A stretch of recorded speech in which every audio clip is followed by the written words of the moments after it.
So I was poking around the internet and I just learned something that I did not even know at all. So this Intel is a Core i5 6500, and it's under the family that they call the Skylake, which apparently wasn't really designed for ddr3 boards, and was basically, says right in the thing, it's a DDR4 or DDR3 low voltage. And so maybe that's what killed the other board, because I was running straight DDR3 RAM in it. And I had this stuff too also in it, but what I have is 3 sticks of DDR3 low voltage, or 4 gigs a piece. That's all I have. It's interesting, there isn't anything in here anywhere on this board that specs out that this needs to be low voltage. This is the one that does work, and so basically I want to keep it working. But I guess so. Yeah,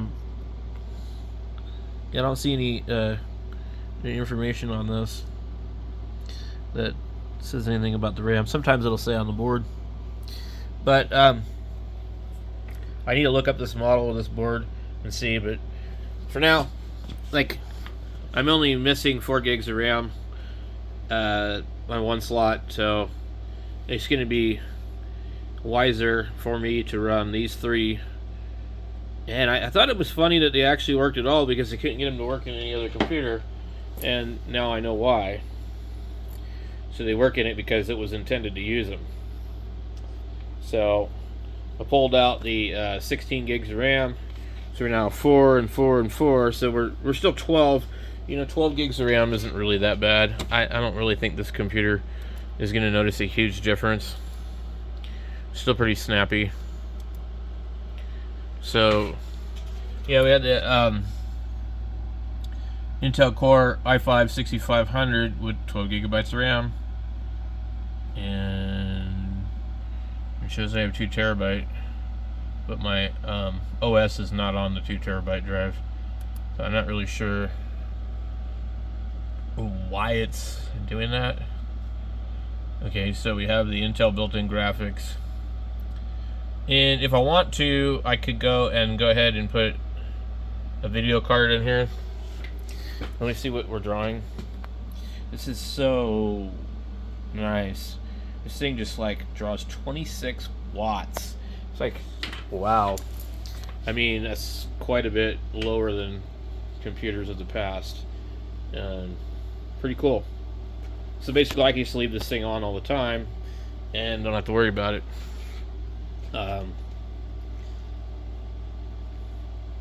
Yeah, I wish, you know, there would be like some changes made to the way computers are done these days, to where we can like oust Microsoft and just get rid of them. I cannot believe how invasive Microsoft is. I tried to install Windows on a drive with this tower over here, thinking that I could use my product key on it, and I was wrong.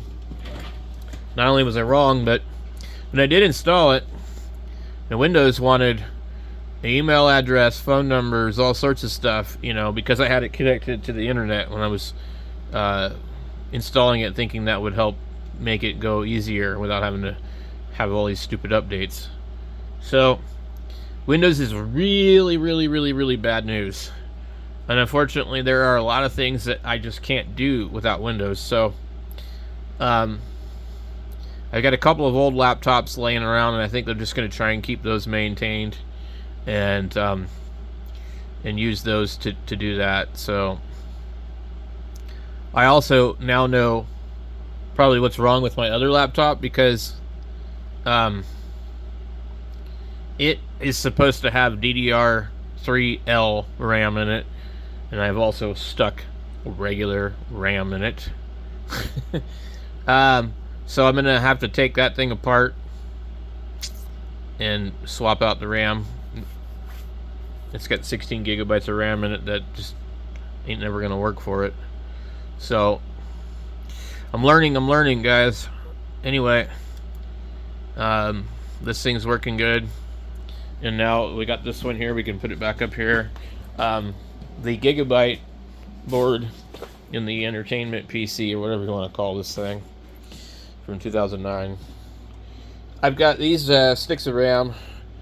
They're 2, 4, 2, and 4. So we got basically the same in this one. But as long as it'll run all these, we should be able to run these from now on in this one, because I can't run them in anything else. I don't have a motherboard that will support them. These are all 1600, so these should all work. Anyway, these should be fine in here. That'll give me like 4 more gigabytes of RAM, which would be, this thing would be at its max. So then really the only thing that this thing could benefit from at that point would be maybe a better GPU or a solid state hard drive. So I've got it hooked up to stereo over here, and speakers over there, speakers over there. So it's actually pretty cool. And then if I get the cord to reach over here, I can do the print server to that, and it'll be a lot easier because we're actually running Windows. And this is so old of a motherboard with a Intel Core 2 Duo that it's not supported on Microsoft, so they don't constantly keep asking me to update to 11 for free. Now, if you haven't figured it out yet, Windows wants you to update to 11 because they want to track everything that you're doing, just like Android's been doing for a long time. And they want to do it even more so. So they're not giving you a Windows 11 for free. There's a reason why. So just be forewarned.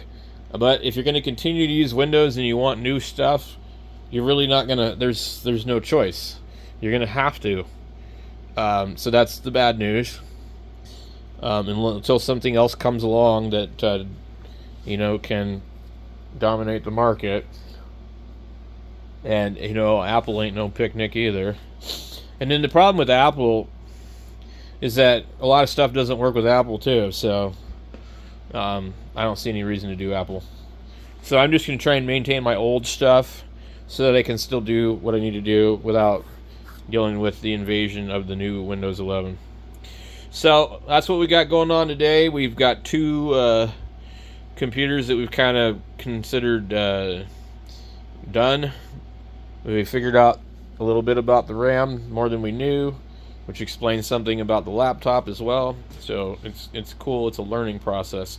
So anyway, I'm going to go check outside and check the lightning maps and see what the weather looks like. Catch you guys later.